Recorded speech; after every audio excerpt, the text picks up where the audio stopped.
Magandang araw po sa inyo lahat.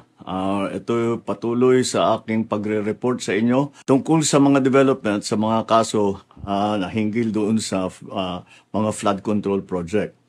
At i-report ko po na ngayong araw yung AMLAC, yung Anti-Money Laundering Council, nakakuha na po ng 2 freeze order.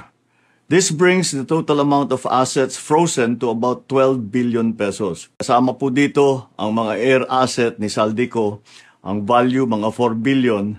At bukod pa ron, meron po tayong nakuhang 3,566 na bank account, 198 insurance policies, 247 motor vehicles, 178 real properties, 16 na e-wallet account, at saka air asset na frozen na. Umpisa lang po ito.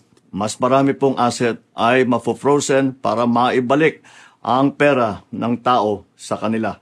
Ito po ang aming pangako that the money of the people will be given back to the people. Meron din pong development, yung ICI at saka ang DPWH, magsusumite po ng ebidensya sa ombudsman and magrekomenda sila ng kaso ng plunder, anti-graft, bribery, conflict of interest sa 8 congressman na may-ari ng mga construction company na may proyekto sa DPWH. Lastly, meron po akong ibabanggit sa inyo. Dinapitan po kami ng abogado ni Saldico at nagtatangkang mag-blackmail na kung hindi po namin kakanselihin daw ang passport niya, hindi na raw siya maglalabas ng video.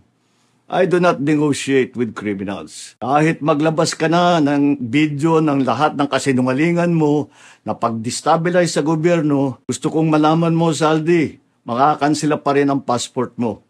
Hindi ka na makakatakas sa hustisya.